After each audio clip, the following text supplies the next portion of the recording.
네, 여러분 안녕하십니까? 네, 가장 빠른 종합뉴스 뉴스큐 시작합니다. 네, 새 검찰총장 후보자의 윤석열 서울중앙지검장이 지명이 됐습니다. 대통령이 꺼내든 윤석열 카드가 갖는 의미, 그리고 왜 파격 발탁이라고 하는 건지 잠시 뒤에 짚어보겠습니다. 네, 그리고 월드컵 준우승의 위상을 느낄 수 있는 대규모 환영 행사가 열렸습니다. 원팀의 원동력인 자율 속의 질서는 귀국 현장에서도 엿보였다고 하는데요. 대표팀과 함께 귀국한 취재 기자로부터 뒷이야기 들어보겠습니다. 네, 이 밖에도 오늘 굵직한 뉴스가 여럿 있습니다. 먼저 오늘의 주요 뉴스입니다. 문재인 대통령이 신임 검찰총장 후보로 윤석열 서울중앙지검장을 지명했습니다. 청와대는 윤 후보자가 국정농단과 적폐청산 수사를 잘 이끌어 검찰 내부와 국민의 신망을 얻었다고 지명 이유를 밝혔습니다. 윤석열 검찰총장 지명에 대해 여야는 극명하게 엇갈린 반응을 내놨습니다. 민주당은 검찰개혁 적임자라는 평가인 반면 보수 야당은 야권 인사에 대한 강압 수사와 검찰 종속 우려를 지적했습니다. 인사청문회 과정에서 치열한 공방이 예상됩니다. 피파 20세 이하 월드컵 축구대표팀이 오늘 준우승 메달을 목에 걸고 금이 환영했습니다. 대표팀 환영 행사에 평일이지만 수많은 시민들이 찾아와 태극전사들을 맞았습니다. 인천 서구에서 시작된 붉은 수돗물이 영종과 강화 지역으로까지 번지자 박남춘 인천시장이 초기 대응이 미흡했다며 공개 사과했습니다. 박 시장은 이번 주 안에 가시적으로 수질을 개선하겠다고 약속했습니다. 오늘부터 저축은행과 농협, 새마을금고 등 제2금융권 가계대출에도 연간 소득에 대한 대출 원리금 상환 비율 DSR 규제가 시작됐습니다. 소득 증빙이 어려운 가정주부나 자영업자 등에 대한 대출 문턱이 높아질 것으로 보입니다.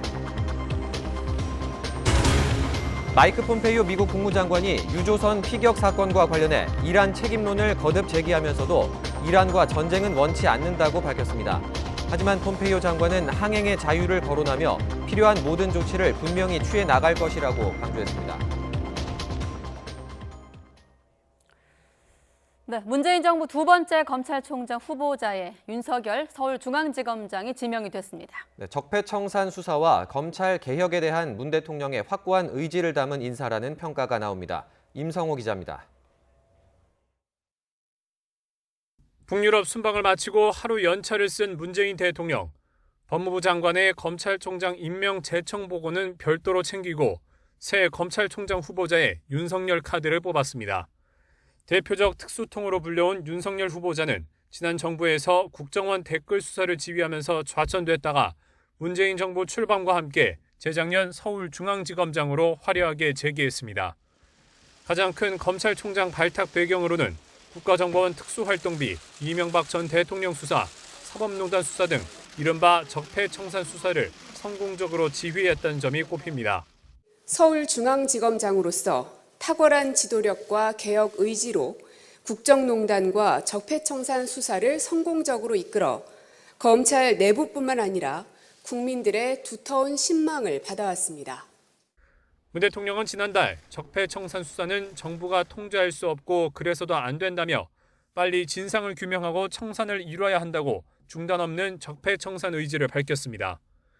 문무일 현 검찰총장보다 5단계나 아래인 사법연수원 기수 파괴 인사라는 점에서는 대대적인 검찰 내부 개혁 의지도 읽을 수 있습니다. 윤석열 후보자가 아직도 우리 사회에 남아있는 각종 비리와 부정부패를 뿌리 뽑음과 동시에 시대적 사명인 검찰 개혁과 조직 쇄신 과제도 훌륭하게 완수할 것이라고 기대합니다. 윤 후보자에 대한 임명 동의안은 18일 국무회의에서 심의 의결된 뒤 국회로 보내집니다. 국회는 임명 동의안을 받은 날로부터 20일, 연장이 필요하면 30일 안에 인사청문회를 마쳐야 합니다. 국회 파행이 계속돼 청문회가 못 열리거나 청문회에서 야당이 반대해도 후보자 사퇴 상황이 벌어지지 않는다면 문 대통령이 그대로 임명할 수 있습니다. YTN 임성호입니다. 네, 결국 청와대가 윤석열 차기 검찰총장 후보자를 지명하면서 이 안정보다도 파격을 선택했다고 볼 수가 있습니다. 네, 문무일 검찰총장보다 5년 후배인 윤석열 후보자로 이 검찰의 세대 교체를 앞당겨서 검찰 개혁의 속도를 내겠다는 의지로 풀이됩니다. 조성호 기자의 보도입니다. 검찰총장 후보자로 지명된 윤석열 서울중앙지검장은 무거운 책임감을 느낀다고 소감을 밝혔습니다. 무거운 책임감을 느낍니다. 여러분들 많이 좀 도와주시길 부탁드리고 여러 가지 잘 준비를 하겠습니다. 결국 청와대는 문무일 총장보다 사법연수원 5기수 아래인 윤 후보자라는 타격을 택했습니다. 기수 서열에 엄격한 검찰 조직에도 큰 변화가 예상됩니다. 기수가 많이 내려가서 파격 인사라는 평가가 있는데요. 검사장 줄 사퇴도 예상되는데. 또 오늘 제가 좀 말씀드릴 적은 아닌 것 같고 차차 지켜보십시오. 윤 후보자보다 선배거나 동기인 검사장급 절반 이상이 교체되는 역대급 인사태풍이 불가피해 보입니다. 정부가 검경 수사권 조정이나 고위공직자 범죄수사처 설치 같은 제도적 개혁을 넘어 대대적인 인적 청산까지 노린 것으로 분석됩니다. 문 총장이 정부의 검찰 개혁안에 공개적으로 반기를 든 것을 계기로 전폭적인 세대 교체가 불가피해졌다고 판단했던 겁니다. 윤 후보자가 대표적인 특수통 검사란 점에서 이른바 적폐청산을 비롯한 검찰의 특별수사가 한층 강화할 거란 관측도 나옵니다. 다만 과거 정권에서처럼 주요 수사를 지휘하는 서울중앙지검장이 또다시 검찰총장으로 직행하게 된 것을 놓고는 우려하는 목소리도 작지 않습니다. 이명박 정부 시절 천성관 중앙지검장이 곧바로 총장 후보자로 지명됐고 한상대 전 총장도 같은 경로를 거치면서 청와대가 수사의 중립성을 흔든다는 비판이 일었습니다. 여기에 예견된 대폭 인사를 둘러싼 내부 혼란을 수습하면서 검찰 개혁을 균형감 있게 수행해야 하는 과제가 문재인 정부 두 번째 총장으로 지명된 윤석열 후보자 앞에 놓여 있습니다. YTN 조성호입니다. 네, 윤석열 검찰총장 지명에 대해서 여야 반응은 엇갈렸습니다. 여당인 더불어민주당은 검찰 개혁의 적임자라고 호평했지만 자유한국당과 바른미래당은 전형적인 코드 인사라고 비판했습니다. 취재 기자 연결해 보겠습니다. 김주영 기자. 네, 국회입니다. 네, 적임자 대 코드 인사. 자, 차기 검찰총장으로 윤석열 지검장이 낙점이 됐는데 여야 반응 어떻습니까? 네, 일단 여당인 더불어민주당은 환영의 입장을 밝혔습니다. 민주당 홍익표 수석대변인은 윤 지검장이 검찰 개혁을 원하는 국민적 요구를 반영한 인사로 보인다고 평가했습니다. 이어 적폐청산과 국정농단 수사를 마무리하고 미래지향적인 새로운 검찰 개혁을 이끌 적임자로 평가한다고 밝혔습니다. 민주평화당과 정의당도 윤 지검장의 국정농단과 적폐청산 수사를 긍정적으로 평가했지만 앞으로 검찰 개혁을 이루어내는 것이 중요하다며 그 의지와 자격을 검증할 것이라고 강조했습니다. 반면 보수 야당은 이번 지명에 대해 우려를 전했습니다. 자유한국당 민경욱 대변인은 윤 지검장이 그동안 야권 인사에 대한 강압적 수사로 자신이 문재인 사람이라는 것을 몸소 보여줬다고 주장했습니다. 그런 윤 지검장이 검찰총장으로 임명된다면 얼마나 더 크고 날카로운 칼이 반정부 단체, 반문 인사들에게 휘둘러지겠느냐며 이번 지명에 대한 우려를 전했습니다. 바른미래당 이종철 대변인도 전형적인 코드 인사로 검찰의 독립이 아닌 검찰의 종속을 선언한 것이나 다름없다고 지적했습니다. 이어 국회 인사청문회를 통해 윤 지명자의 자질과 개혁 의지를 날카롭게 검증할 것이라고 다짐했습니다. 이처럼 윤 지검장에 대한 여야 평가가 온도 차이를 보이면서 앞으로 있을 검찰총장 후보자 국회 인사청문회에서도 여야의 격한 충돌이 예상됩니다. 지금까지 국회에서 YTN 김주영입니다. 네, 거듭 들으신 대로 이 윤석열 후보자 지명으로 안정보다도 개혁을 선택했다는 평가가 나오는 가운데 향후 수사권 조정 국면에서 어떤 역할을 할 것인가도 관심입니다. 네, 검찰 출신이죠. 이 김광삼 변호사와 함께 윤석열 지검장, 검찰총장 지명의 숨은 의미 그리고 전망도 함께 보겠습니다. 어서 오십시오. 네. 안녕하세요. 일단 그 YTN 기사 제목으로만 보면 안정보단 파격, 적폐청산 의지 반영, 대대적 세대교체 예고 이렇게 좀 기사들이 나오고 있는데 지금 법조계 안팎에서는 어떤 반응들이 나오고 있습니까? 아마 그 기사 내용 자체가 좀 맞을 겁니다. 그리고 아마 이제 법조계 내에서는 윤석열 지검장까지는 가지 않을 수 있다 이런 생각했을 가능성이 커요. 왜냐하면 지금 그 검찰총장 후보자 중에서 제일 기수가 낮거든요.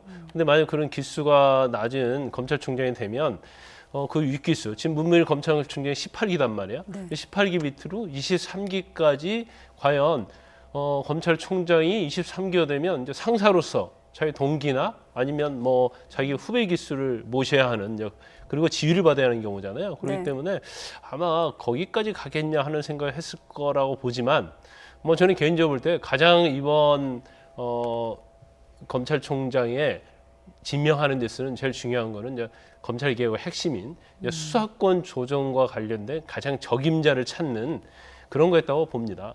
네, 검찰 내부에서도 아마 예상을 많이 못했을 가능성이 있는데 검찰 개혁에 이제 무게를 둔 인사다 이렇게 네네, 얘기를 맞습니다. 해주셨는데 그 윤석열 후보자에 대해서 먼저 좀 정리를 해보고 저희가 또 이야기를 나눠보면 좋을 것 같습니다. 네, 사실 뭐 사람에 충성하지 않는다 이런 말로도 또 유명하게 또 알려진 인물인데 한번 저희가 정리를 해보도록 하겠습니다. 네. 자, 윤석열 검찰총장 후보자 무려 구수 끝에 사법고시에 합격한 늦깎이 검사고요. 따라서 검찰에 첫 발을 들인 게 34살입니다. 동기들보다 많게는 10살이 많은 나이였습니다. 서울법대 동기인 김수남 전 검찰총장이 연수원 16기인데 윤석열 후보자가 23기니까 상당히 차이가 좀 있죠. 네. 그리고 윤석열 후보자는 검찰 내부에서도 대표적인 특수통, 그러니까 재벌과 정치인의 수사를 주로 하는 검사로 꼽혀왔습니다. 참여정부 시절 살아있는 권력이었던 안희정 전 충남지사, 그리고 노 전 대통령의 후원자였던 강금원 회장을 구속시켰고 변양균 청와대 실장과 신정아 씨 사건 당시에는 물러나는 문무일 검찰총장과 함께 당시 수사에 참여했습니다. 현대차와 LIG 그룹 등에 대한 수사로도 이름을 날렸습니다. 여기까지만 봐도 참 이력이 화려한데 이른바 잘 나가는 특수부 검사였던 윤석열 후보자. 2013년에 큰 변곡점을 맞게 되죠.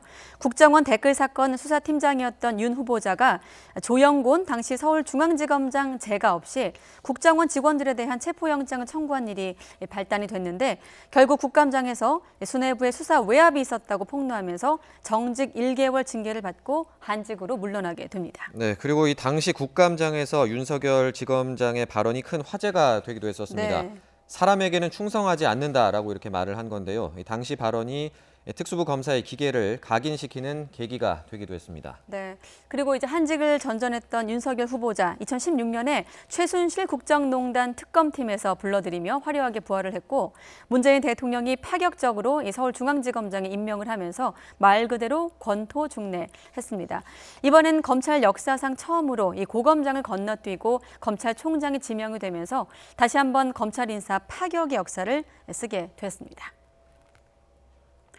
네, 소위 뭐 이른바 칼잡이 이렇게 불리는 특수부 검사들 사이에서도 상당히 신망이 높은 것으로 알려져 있는데 검찰 내부에선 좀 윤석열에 대한 평가가 어떻습니까? 일단 평 자체는 이제 전체적으로 신망이 굉장히 있다고 볼 수 있고요. 2017년도에 다 아시다시피 최동욱 전 검찰총장이 뭐 언론과 인터뷰한 내용이 있습니다. 네. 그 내용에 보이는 그 말씀이 아마 윤석열 총장 지명자에 대한 좀 정확한 표현이라고 봐요. 일단 본인이 법률적으로 굉장히 치밀하고 해박하다. 네. 그래서 이제 특수수사를 하면서도 굉장히 이 법적으로 적용을 잘하면서 굉장히 경험이 많고 이제 뭐 박식하든지 그런 취지를 얘기하면서 무엇보다 이제 중요하게 얘기했던 부분 중에 하나가 법과 원칙에 어긋나면 상명하복인 검찰의 어떤 그런 수직적 관계에 있어서도 반드시 위에 있는 상사한테 대든다는 거예요. 그것처럼 본인의 어떤 강직함 이런 것들에서 굉장히 칭찬을 좀 많이 했었고 그다음에 이제 본인 그때 최동욱 검찰총장님께서 마지막으로 한 얘기가 문무를 겸비한 전형적인 검사다 이렇게 평가를 했어요. 그래서 아마 검찰 내부에서도 뭐 그렇게 평가를 하고 있고 그러다 보니까 또 후배들을 굉장히 잘 챙기는 검사로 이름이 나 있죠. 그래서 상당히 신망이 두터운 검사다 이런 평이 주류를 이루는 것 같습니다. 네.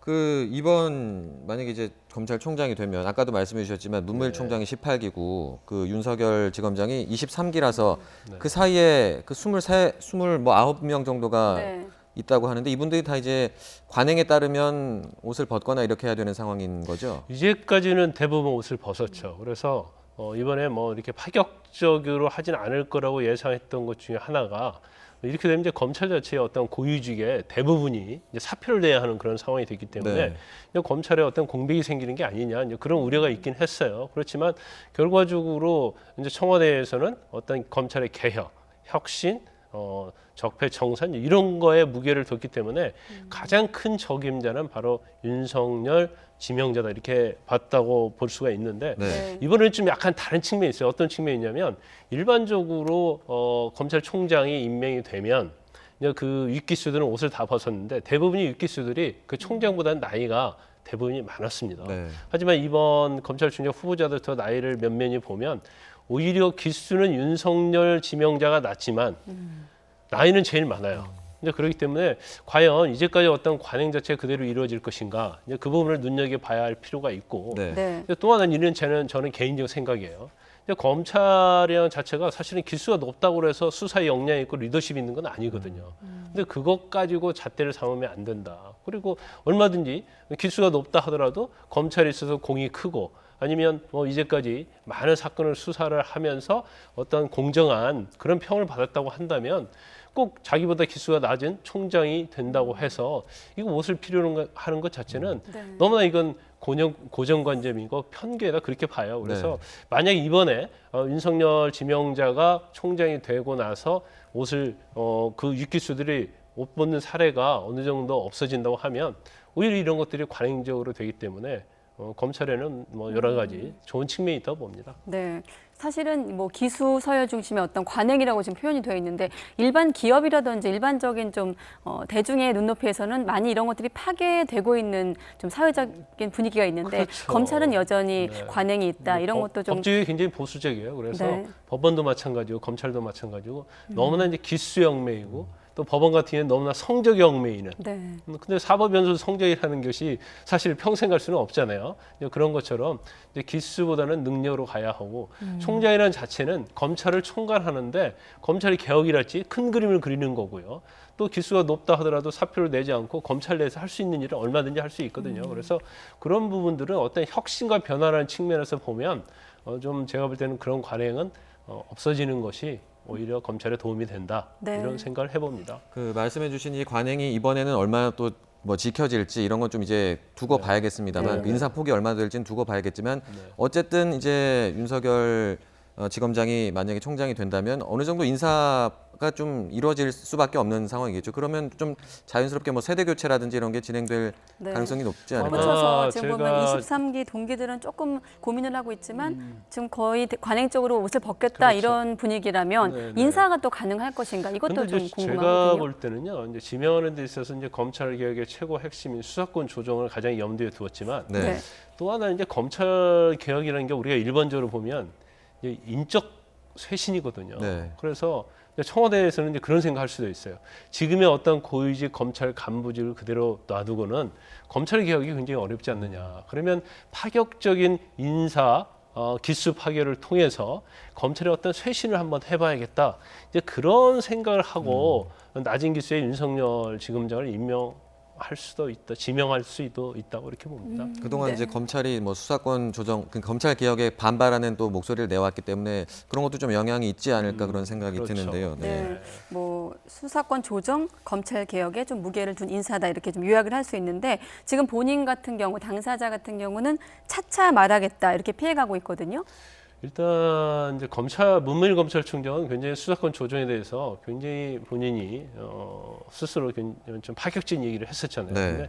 근데 검찰총장과 중앙지검장은 또 틀려요. 그리고 검찰총장은 이제 임기가 거의 끝날 때쯤 되기 때문에 총장은 검찰의 최고의 책임자이기 때문에 수사권 조정에 대해서 말을 할 수 있는 위치고 그렇지만 중앙지검장은 검찰총장의 밑에 있는 거거든요. 근데 중앙지검장까지 나서서 말을 하면 이거 자체는 사실은 굉장히 적절하지 않다고 봐요. 그렇지만 이제 윤석열 지검장이 이제까지 검찰의 어떤 수사권 조정과 관련해서 말을 했겠지만 이제 총장으로 지명이 되기 때문에 이제 어느 정도 자기 생각을 말을 할 수밖에 없는 상황이고 더군다나 인사청문회에서는 반드시 본인이 생각하고 있는 검찰 개혁과 수사권 조정에 대해서 이 얘기를 할 수밖에 없는 그런 상황이거든요. 그래서 아마 지명이 됐고 이후에는 본인의 생각을 얘기할 겁니다. 그런데 지금 청와대에서 검찰총장 후보자들이 4명이 있었잖아요. 그런데 4명 중에서 사실은 청와대가 파악할 수 있는 사람은 윤석열 중앙지검장밖에 없었다. 저는 그렇게 봐요. 왜냐하면 다른 기수 높은 여러 가지 검찰총장 후보자들은 어떤 생각을 하고 있는지 모르거든요.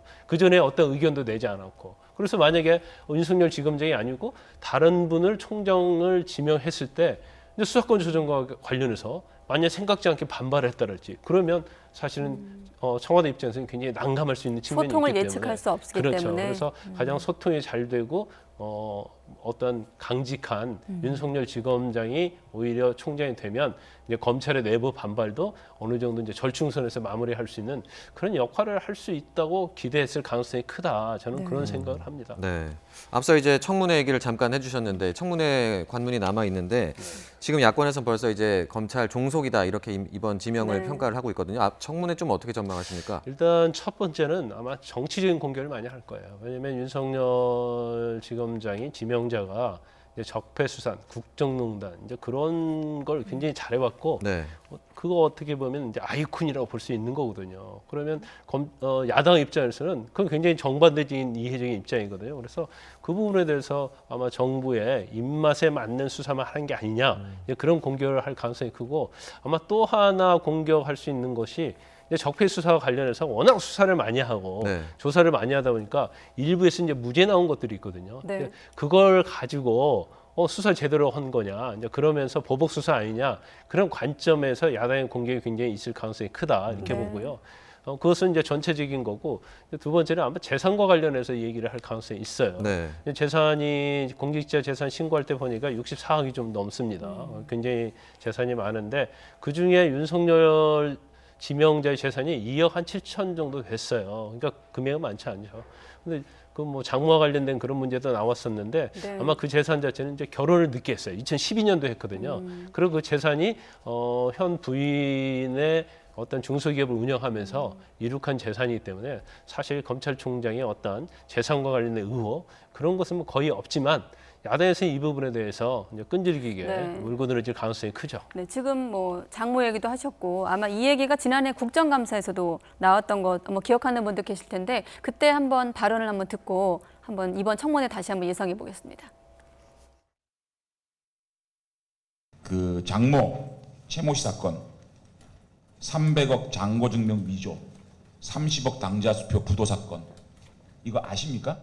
윤석열 지검장의 장모가 김모 신한저축은행 직원과 공모를 해서 이 잔고증명서를 위조를 했다는 것이 밝혀졌습니다. 그러면 제가 볼 때는 당연히 이건 수사를 해야 된다고 생각합니다. 본인의 도덕성 문제에 대해서 문제가 발생됐으니 이 문제는 모르셨다면 그게 어떻게 제 도덕성의 문제입니까? 의원님? 예? 당연히 알아요. 아니 제가 관련이 돼 있다는 뭐 증거가 있습니까? 아니 그럼 피해자가 고소를 하면 될 거 아니겠습니까? 아니 아무리 국감장이지만 너무하신 거 아닙니까? 네, 오디오만 들으신 분들은 벌써 청문회가 시작이 됐나 이렇게 헷갈리는 분들도 계실 텐데 어떻습니까? 이런 분위기가 좀 예상될까요? 이번에도? 아마 야당 입장에서는 뭐 이런 분위기를 만들려고 하겠죠. 근데 아까 장재현 의원이 문제를 제기한 것 자체도 만약 30억으로 장고 증명을 위조를 했다고 한다면 네. 이제까지 뭐 그대로 왔겠어요. 분명히 누군가 고소를 했었고 처벌을 받았고 설사 장모가 처벌받았다 하더라도 네. 거기서 윤석열 지명자하고는 아무 관계가 없는 거거든요. 그래서 저런 의혹은 계속 제기되겠지만 여기에 대해서는 아마 윤석열 지검장이 굉장히 강직하게 자기가 뭐 청문회 대상자이기 때문에 뭐 굉장히 주눅이 들고 그런 모습은 보이지 않을 거라고 봐요. 네. 오히려 야당에서 잘못 질문을 했다가는 오히려 되받아치기로 굉장히 곤혹을 겪을 수도 있는 그런 상황이 생길 거라고 봅니다. 네. 네, 알겠습니다. 네, 김광삼 변호사와 함께 윤석열 지검장 지명의 숨은 의미 짚어봤습니다. 고맙습니다. 네, 고맙습니다. 네, 뜨거운 포옹과 함께 피파 20세 이하 월드컵 준우승을 차지한 정정용 호가 뜨거운 환영 속에 귀국했습니다. 선수들은 우승의 꿈을 이루지 못한 아쉬움보다 이별을 더 아쉬워했습니다. 김재형 기자입니다. 44일 전 4강 신화 재현을 목표로 출국했던 선수단은 월드컵 준우승 메달을 걸고 돌아왔습니다. 입국장에는 많은 취재진과 팬들이 몰려 새 역사를 창조한 청춘들의 박수를 보냈습니다.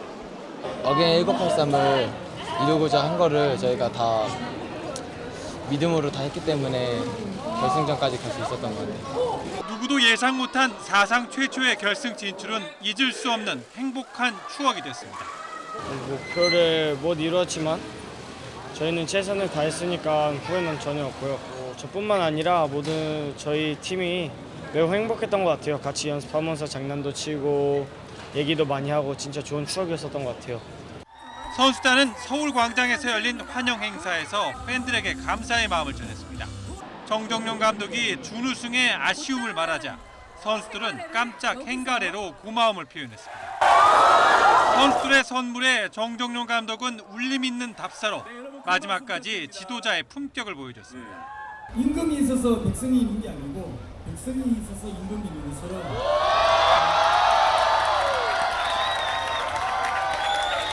우리 선수들께 제가 지금 이 자리에 있습니다.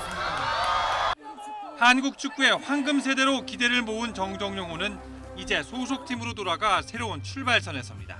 지금이 끝이 아닌 정말 새로운 시작이라 생각을 하고 또 더 높은 위치에서 더 높은 꿈을 향해 더 최선을 다할 테니 지금보다 더 많은 응원을 해줬으면 정말 진심으로 감사하겠습니다.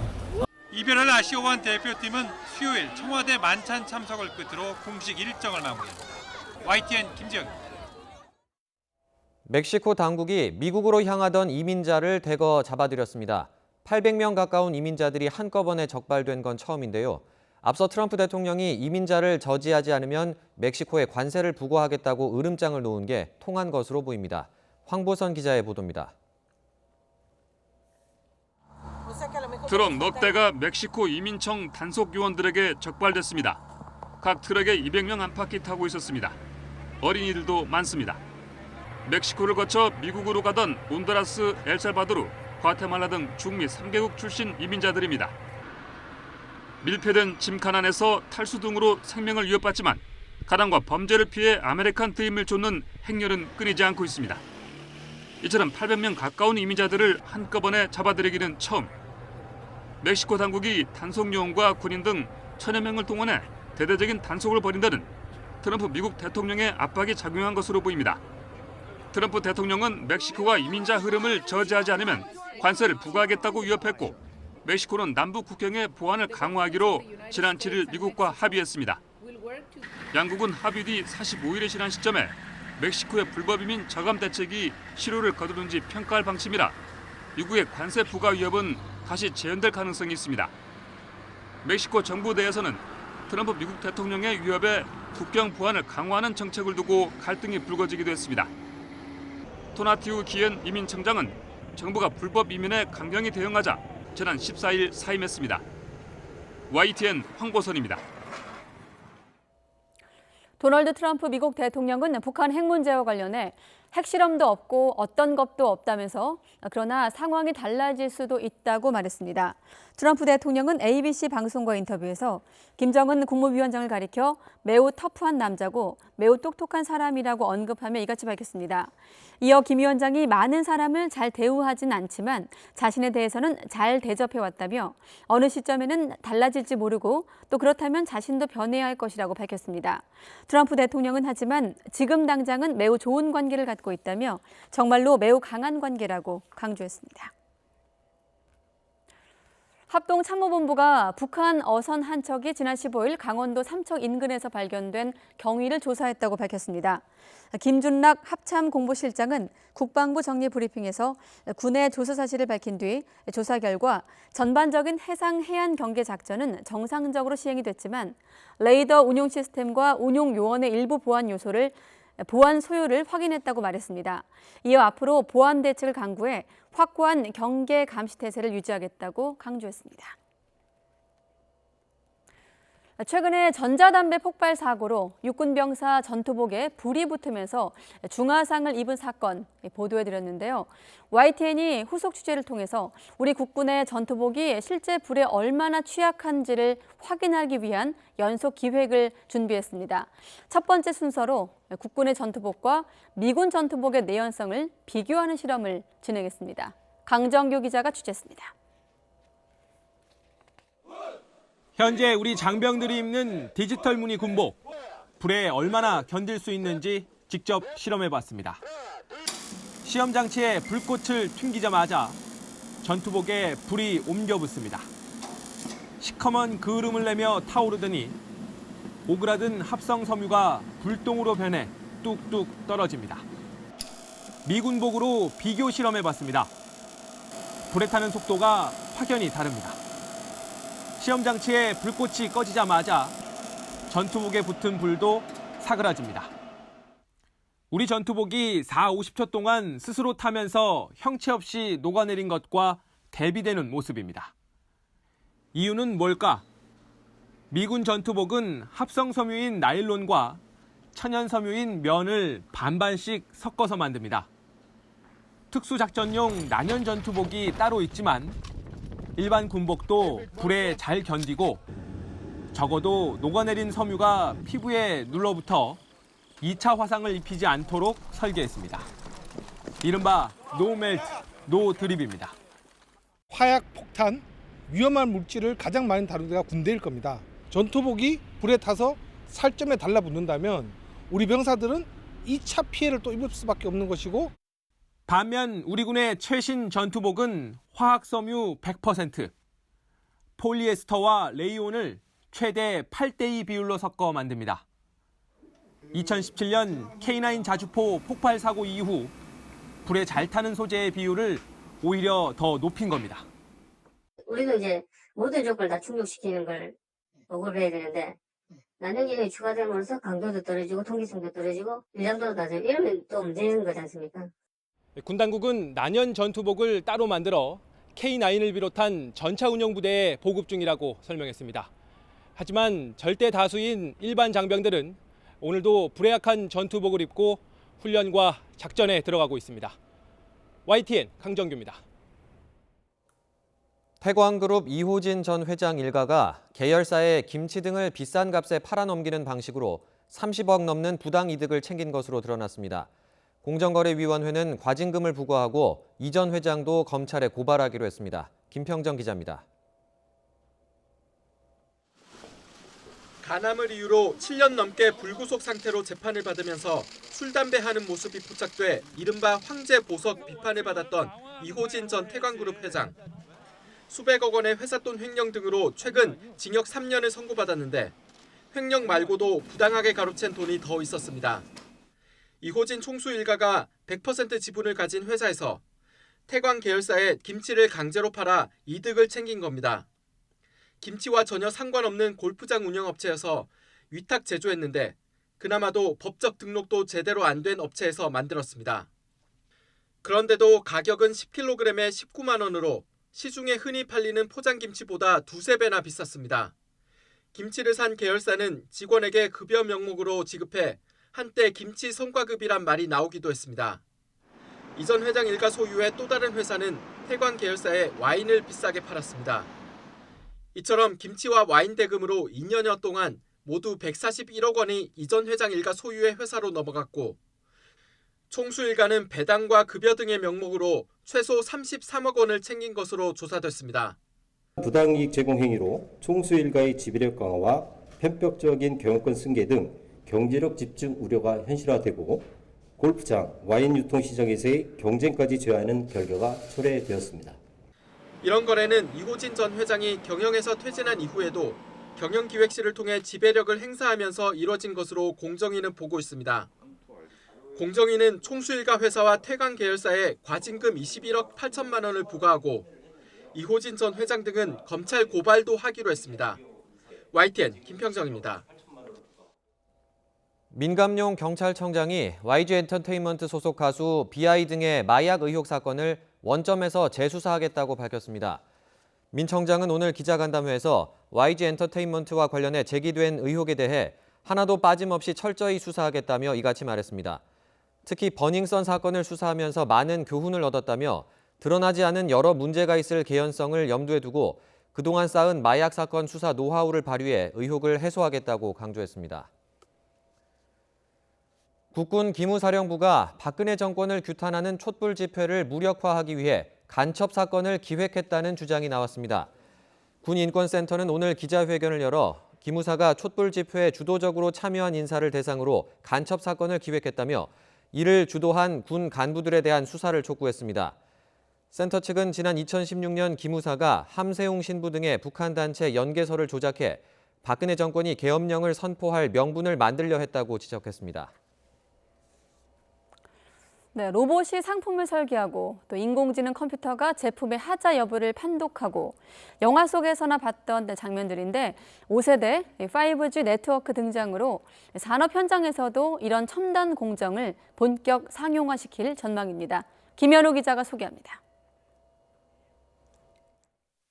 컨베이어 작업대 위로 자동차 부품이 줄지어 지나갑니다. 제품을 살피는 건 사람의 눈이 아닌 카메라. 한 번에 24장의 사진을 찍는 1200만 화소의 고성능 카메라가 사람을 대신합니다. 이렇게 찍은 사진은 5G 망을 타고 시차 없이 서버로 전송됩니다. 서버의 인공지능, AI 기술이 순식간에 사진을 판독해 제품의 결함을 찾아냅니다. 제품 생산의 모든 과정이 5G 망으로 연결돼 자동으로 이루어지는 공장, 스마트 팩토리입니다. 증강현실 안경을 통해 설비와 부품 정보 등을 실시간 확인할 수도 있습니다. 이 모든 것이 고용량 데이터를 시차 없이 전송할 수 있는 5세대 5G 망 때문에 가능해졌습니다. 공정상의 유연성을 확보하는 부분이 있고요. 두 번째는 제조 공장에서 나오는 여러 가지 데이터를 효과적으로 분석해서 생산성을 높이는 부분이 있습니다. 거대한 조선소의 관제나 공정관리 등 5G 기반의 로봇 시스템이 상용화를 앞두고 있습니다. 데이터 전송에 시간 지연이 없는 초저지연과 초연결성이 강점인 5G 기반의 스마트 팩토리 상품은 오는 3분기 출시됩니다. 오는 2030년이면 5G 기반 제조업에서 15조 원 이상의 가치를 창출할 것으로 전망됩니다. 스마트 팩토리는 기존 제조 영역과 ICT와의 융합을 가장 핵심으로 보고 있습니다. 대한민국 제조업에 변화를 가져올 중요한 기회로 보고 있습니다. 이처럼 5G를 기반으로 하는 4차 산업혁명이 성과를 내기 위해서는 규제 완화와 지원 정책 마련이 과제로 남아 있습니다. YTN 김현우입니다. 스포츠 유틸리티 차량의 인기가 치솟으면서 국내 자동차 시장에서 SUV 비중이 절반에 육박했습니다. 한국자동차산업협회와 수입자동차협회는 올 들어 지난달까지 내수 시장에서 SUV와 배형 차량을 합한 레저용 차량의 비중은 47%에 달한다고 밝혔습니다. 전체 판매가 된 승용차 61만 2천여 대 가운데 SUV는 25만 7천여 대, 배형 자동차는 2만 9천여 대를 차지하면서 8개월 연속 증가세를 이어갔습니다. 올해 상반기에 취업에 나선 이들은 평균 13번 입사 지원서를 냈지만 3명 가운데 1명은 서류 전형에서 다 떨어졌다는 설문조사가 나왔습니다. 구인 구직 매칭 플랫폼 사람이는 최근에 구직자 1,700여 명을 대상으로 상반기 취업 도전 경험을 조사한 결과 입사 지원 횟수가 평균 12.6회로 집계됐다고 밝혔습니다. 5번 이하라고 밝힌 응답자가 50%로 가장 많았고 50번 넘게 도전했다는 응답자도 2.3%였습니다. 이들의 서류 전형 합격 횟수는 평균 2회로 모두 불합격했다는 답변이 34.1%로 가장 많았습니다. 경기 북부나 강원 등 북한과 인접한 접경 지역 양돈 농가는 요즘 멧돼지가 가장 큰 고민입니다. 멧돼지가 아프리카 돼지열병 ASF를 전파할 수 있다는 지적이 나온 이후에 급한 대로 멧돼지를 막을 대책이 마련되긴 했는데 현장에서는 혼란스럽다는 반응입니다. 무엇이 문제인지 지환 기자가 취재했습니다. 강원도 화천에 있는 양돈 농가입니다. 산속 깊은 곳에서 두 내가 돼지 900마리 정도를 키우고 있는데 며칠 전 농가 주변을 빙 둘러싸고 2m 철제 울타리를 세웠습니다. 돼지 농장 주변에 이렇게 높은 울타리를 친 건 혹시나 있을지 모를 멧돼지를 막기 위해서입니다. 멧돼지가 아프리카 돼지 열병, 이른바 ASF를 유입시키는 지적이 나온 이후 취해진 조치입니다. 1,700만 원이 넘는 울타리 설치 비용 가운데 자부담은 30%. 급한 마음에 하긴 했지만 생각지도 못하게 수백만 원이 들었습니다. 525만 원 자부담하다 보니까 사실 뭐 크면 크다 그러고 적으면 적을 수 있는데 안 해둔 사업을 하다 보니까 좀 그렇더라고요. 돈은 낸다 치더라도 설치할 땅을 구하지 못하는 곳도 많습니다. 남의 땅이나 산에 울타리를 쳐야 하는 경우가 대부분인데 동의를 구하기 어렵고 측량 작업까지 해야 해 작업이 늦어지고 있습니다. 왜 그러냐면 그 울타리를 치게 되면 그 옆에 있는 사람이랑 네. 옆에 땅 가진 사람이랑 네. 굉장히 이제 그 분쟁이 생기잖아요. 아, 사유지인 경우에? 그렇죠. 개체수를 줄여준다며 정부가 대책으로 내놓은 멧돼지 포획 틀은 보급이 더 어렵습니다. 어디에다 설치할지 어떻게 관리할지 모르다 보니 멧돼지가 가장 많은 강원도에서도 설치한 곳이 단 한 곳도 없습니다. 네. 아직 지침도 아직 정확하게 내려오지도 않았고, 네. 그래 이제 그 하는 정말 설치를 그냥 아무렇게나 어디다 아무데나 해놓는다고 잡히는 게 아니거든요.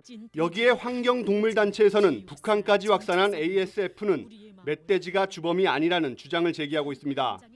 인위적인 포획은 오히려 멧돼지 행동권을 더 넓혀 질병을 확산시킬 수 있다는 겁니다. 총을 쏴가지고 잡아버리면 예. 예를 들어서 병을 가진 애가 총을 쏘면 어떻게 많이 이렇게 퍼질 거 아니에요. 네, 그렇죠. 그러면은 그 확산 속도가 더 빨라져 불지 그렇게 되면. 멧돼지를 막아야 할지 막는다면 과연 어떻게 막아야 할지 생전 처음 접한 질병이 코앞까지 다가오고 정부 대책이 겉도는 사이 양돈 농민들은 더욱 혼란스러워하고 있습니다. YTN 지환입니다. 질병관리본부는 오는 2021년 국내 말라리아 발생 환자를 0명으로 만들어 2024년에 세계보건기구로부터 말라리아 퇴치 인증을 받겠다고 밝혔습니다. 질병관리본부는 2021년까지 말라리아 환자 발생을 0명으로 만들고 이를 2023년까지 유지하는 내용의 말라리아 재퇴치 5개년 실행 계획을 마련했습니다. 세계보건기구 퇴치 인증 기준이 환자 발생 없이 3년을 유지하는 것이기 때문에 계획대로라면 우리나라는 오는 2024년 WHO로부터 말라리아 퇴치 인증을 받게 됩니다. 갑상선암은 40살 이후 뚜렷하게 증가하고 남성보다는 여성 환자가 5배나 많은 것으로 나타났습니다. 국민건강보험공단은 건강보험 진료 데이터를 활용해 지난 2013년부터 2017년까지 갑상선암 환자를 분석한 결과 5년간 병원을 방문한 진료 인원이 21.7% 증가했다고 밝혔습니다. 연령별 진료 인원 증가세를 보면 30대 증감률은 0.1%, 20대 5.4%였던 반면 40대는 11.3%, 50대 17.2%, 60대 53.1%, 70대 이상 56.5%로 각각 나타났습니다. 2017년 기준 여성 환자는 28만 1천여 명으로 남성 환자 6만여 명보다 4.7배 많았습니다.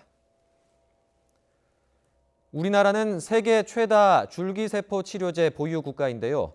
세계 최초라고 홍보했던 유전자 세포 치료제 인보사에 문제가 드러나면서 기존에 허가된 세포 치료제들도 재점검해야 한다는 목소리가 나오고 있습니다. 김승재 기자의 보도입니다. 지난 2011년 당시 식약청과 줄기세포 기업 파미셀사는 하티셀그램 AMI를 세계 최초의 줄기세포 치료제라며 대대적으로 소개했습니다. 품목 허가의 전례가 없는 줄기세포 치료제이기 때문에 이런 세계 최초라는 것이 하나가 될 수 있고 그동안의 그 심근경색 환자에게 그 새로운 치료 기회를 주는 것을 들 수가 있겠습니다. 하지만 장밋빛 발표 뒤 파미셀사는 제품 시판 후 조사 건수를 기한 내 충족하지 못해 행정처분을 받았습니다. 이후 조사에서도 이상 사례 발현율이 42%를 기록해 식약처는 지난 2월 하티셀그램에 대해 허가사항 변경을 지시하기도 했습니다. 하티셀그램 허가 6개월 뒤인 2012년 1월에는 메디포스트의 카티스템, 안트로젠의 큐피스템이 허가를 받는 등 식약처는 지금까지 4개의 줄기세포 치료제를 허가했습니다. 현재 세계적으로 줄기세포 치료제로 허가된 것은 조건부 승인 2개 제품을 포함해 모두 7개 제품에 불과합니다. 때문에 한국이 허가한 줄기세포 치료제가 단연 많습니다. 그러나 임상시험 환자 수가 너무 적다는 등 줄기세포 치료제에 대한 의혹이 그동안 제기되어 왔습니다. 다른 나라에서 허가되지 않았고요. 미국에서는 물론 당연히 통과되지 않았고요. 말하자면 국내용인 것이고 실제로 사용되는지도 잘 알 수가 없어요. 세계 최초 세포 유전자 치료제로 허가받았던 인보사. 인보사 사태를 계기로 세계 최다라는 줄기세포 치료제에 대해서도 그 효능과 안전성이 과연 제대로 검증된 것인지 우려의 목소리가 커지고 있습니다. YTN 김승재입니다. 네, 인천의 붉은 수돗물 피해가 2주 넘게 이어지고 있는 가운데 박남춘 인천시장이 사과 기자회견을 열었습니다. 박 시장은 서구와 영종, 강화 지역에서 발생한 적수 사태는 열악한 상하수도 인프라와 안일한 현장 대응이 겹친 사고라면서 참담한 마음이라고 사과했습니다. 박 시장은 수돗물 정화와 복구를 전방위적으로 진행하겠다면서 이달 말까지 3단계에 걸쳐 정화와 주요 급수관의 지속적 방류를 통해 이번 주 안에 가시적인 수질 개선이 이루어지도록 하겠다고 밝혔습니다. 또 수질 피해 발생 시점부터 종료 시까지의 상하수도 요금을 전액 면제하고 저수조 청소비와 의료비 역시 실비 지원하겠다고 밝혔습니다.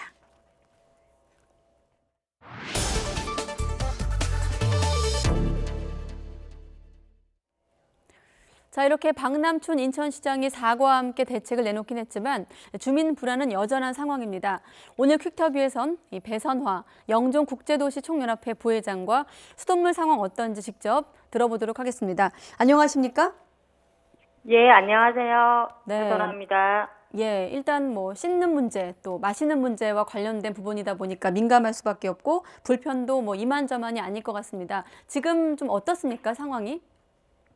지금은 처음 발생했을 때보다 더 심해졌고요. 처음에는 적수만 나왔었는데 지금은 이물질까지 나오고 있는 상황입니다. 아, 처음에는 물 색깔만 붉었는데 지금은 이물질까지 나오고 있다. 예. 예, 주민들이 가장 불편한 점으로 좀 어떤 점들을 꼽고 있습니까? 지금 일단 뭐 애들 샤워하기가 굉장히 힘들고요. 예. 어떤 집은 마지막 헹굼을 생수로 하는 집이 있어요. 네. 예, 그리고 이제 밥 할 때도 밥도 다 생수로 하고 있고 설거지도 생수로 하고 있습니다. 아, 밥도 생수로 하고 있고 설거지도 생수로 하고 있다. 아이들도 좀 아이들 키우는 집은 더 불편함이 클 것 같습니다. 예, 애들이요 피부에 질환이 많이 생겨가지고 네. 지금 뭐 아타피 조금 있던 애들이 더 심해지고 그래서 이제 어린 아기가 있는 엄마들은 그 친정이나 시댁으로 다른 지역으로 피난을 간 사람들도 많습니다. 아, 아이를 키울 환경이 못 되니까 뭐 친정 엄마나 집이라든지 다른 친척이나 가족 집으로 피난을 갔다는 말씀이시군요. 예. 아, 그렇군요. 상당히 이제 피해를 겪고 있다 이런 말씀이신데 이게 지금 5월 30일에 민원이 좀 접수된 지 지금으로부터 이제 한 3주 정도 시간이 흐른 상황인데 처음에 이렇게 수돗물에서 좀 붉은 물이 나왔을 때 이렇게 오래 갈 거라고 예상들을 하셨나요? 전혀 예상을 못했죠. 저희도 이렇게 심각할 줄은 몰랐고요. 네. 금방 해결이 될 줄 알았어요. 근데 지금 뭐 시에서는 이걸 자꾸 축소하고 은폐하려고만 하지 처음에는 이렇게 심각하게 받아들여주지를 않았거든요. 네. 지금 언론에서도 초기 대응을 좀 실패했다 이런 지적들이 나오고 있는데 지금 보면 은폐하려고 했다, 축소하려고 했다 이렇게 말씀하셨거든요. 구체적으로 좀 어떤 일들이 있었나요? 처음에 이제 서구에서 먼저 발생을 했었잖아요. 예. 서구에서 발생을 한 건 인정을 해줬었는데 저희 영종 같은 경우는 영종은 서구하고 틀리다, 상황이 틀리다.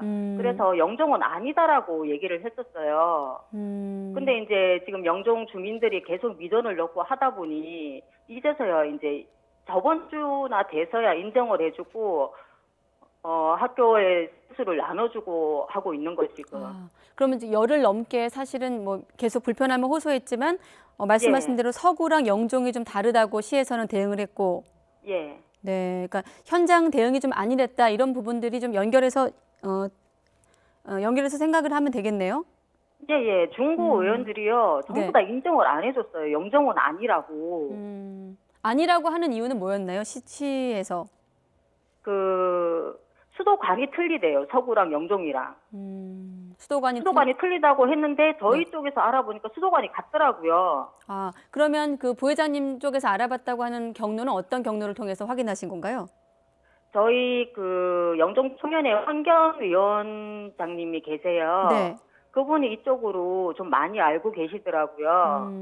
그래서 이제 그 환경위원장님이 이걸 먼저 얘기를 하니까 처음에는 인정을 안 해주다가 나중에는 갔다고 인정을 해줬어요. 아, 그렇군요. 그러니까 지자체에서 시에서 이런 불편함을 인정하지 못하다 보니 주민들이 나서서 확인을 했고 결국에는 이런 부분들을 인정을 했다. 이렇게 이해를 하면 되겠습니까? 예예예. 네. 지금 듣기로는 학교 급식 같은 경우 지금 수돗물이 사용이 되기 때문에 좀 우려가 크다 이런 얘기가 있고 또 급식 예. 같은 경우도 대체하는 곳도 있고 뭐 이런 얘기들이 나오고 있던데 학교 상황도 좀 전해주시죠. 저번 주 목요일까지 학교에서 빵과 우유로 대체를 했었어요. 네. 근데 이제 금요일부터 그 급수차를 동원을 해서 이제 밥을 해준다고 해가지고 저번 주 금요일부터 이제 제대로 된 급식이 나왔거든요. 네. 생수로 이제 뭐 마지막 단계를 생수로 해서 준다고는 하는데 그 급수차가요. 네. 어디서 물을 떠오는지를 모르잖아요.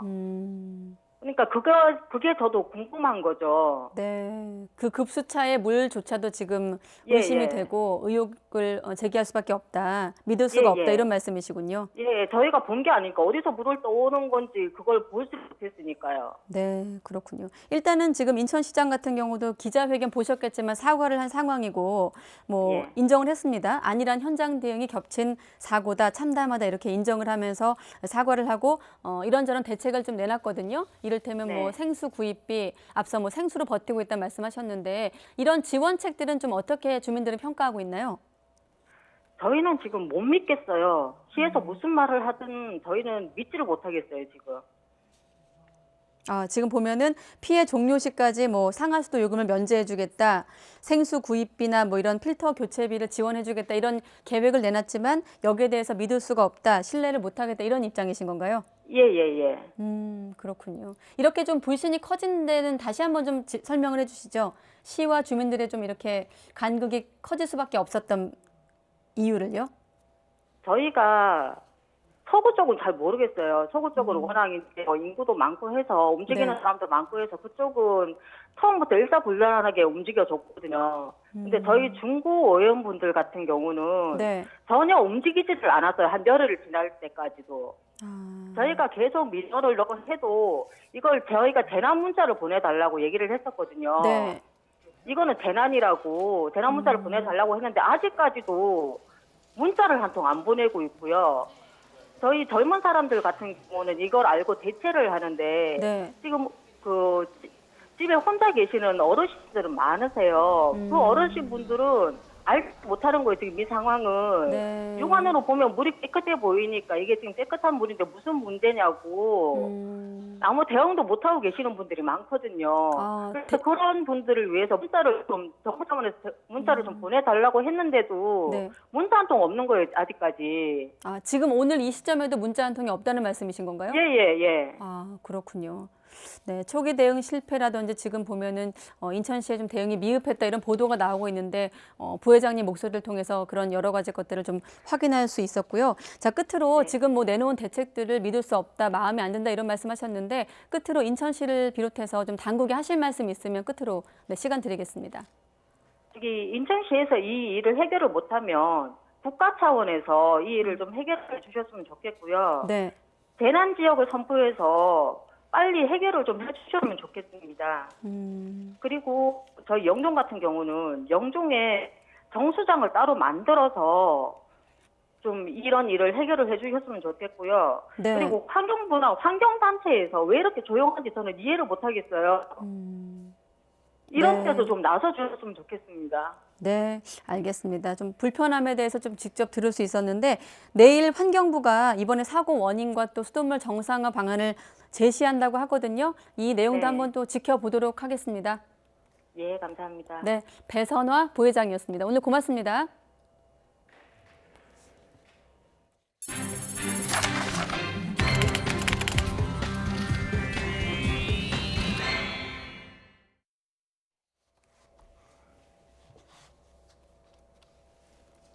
네, 봉준호 감독의 영화 기생충이 올해 제66회 시드니 영화제에서 최고상인 시드니 필름 프라이즈를 수상했습니다. DPA 등 외신에 따르면 봉 감독은 현지 시각으로 어제 호주 시드니 스테이트 시어터에서 열린 시드니 영화제 폐막식에 참석해 트로피와 상금을 받았습니다. 영화제 측은 기생충이 충격적일 정도로 장르적 관습을 무시한다면서 부드럽고 잔인하면서도 아름답고 가혹하며 재미있고 비극적이다. 계급 탐구의 명작이다라며 선정 이유를 설명했습니다. 본 감독의 전작인 옥자는 지난 2017년 시드니 영화제 폐막작으로 상영된 바 있습니다. 1954년 시작된 시드니 영화제는 매년 시드니에서 열리며 시드니 필름 프라이즈 수상자에게는 6만 호주 달러, 우리 돈으로 약 4천만 원이 수여됩니다. 네, 디즈니 실사 영화 알라딘이 봉준호 감독의 영화 기생충을 밀어내고 주말 내내 박스오피스 정상을 차지했습니다. 영화진흥위원회 영화관 입장권 통합 전산망 집계 기준으로 이 작품은 주말 관객 84만 1천여 명을 동원하며 박스오피스 1위에 올랐습니다. 누적 관객 수는 532만 5천여 명으로 미녀와 야수 최종 관객 수인 513만 8천여 명도 넘어서며 겨울왕국에 이어서 역대 디즈니 영화 흥행 순위 2위에도 올랐습니다. 맑은 하늘 아래 기온이 제법 올랐습니다. 오늘 서울 낮 기온이 26.2도까지 오르는 등 초여름 더위가 이어졌고요. 햇볕도 강했습니다. 맑은 날씨를 보인 오늘과 다르게 내일은 오후부터 곳곳에 비 소식이 있습니다. 내일 출근길에는 가방에 작은 우산 하나 챙기시는 게 좋겠습니다. 내일은 오전부터 하늘이 차차 흐려지기 시작하겠고요. 오후에 경기 북부 지방을 시작으로 퇴근길에는 중부 곳곳에 비가 내리겠습니다. 또 경북 내륙에는 대기 불안정으로 소나기가 지나는 곳이 있겠습니다. 예상되는 비의 양은 경기 북부와 강원 북부 지역에 최고 40mm, 서울 등 그 밖의 지역에 5에서 20mm입니다. 비의 양은 많지 않겠지만 벼락과 돌풍을 동반하며 요란하게 내리는 곳이 있겠습니다. 내일 비가 내리지 않는 남부 지역을 중심으로 30도 안팎의 더위가 기승을 부리겠습니다. 서울이 27도, 광주 28도, 대구 31도, 포항은 29도 등 오늘보다 조금 더 높겠습니다. 이번 주는 비 소식이 잦습니다. 토요일부터 일요일 사이 전국 대부분 지역에 또 한 차례 비가 내릴 것으로 전망되니까요. 주말 계획에 참고하시기 바랍니다. 지금까지 상암동 야외 스튜디오에서 YTN 권혜인입니다. 네, 잠시 뒤 뉴스큐 2부에서 뵙겠습니다.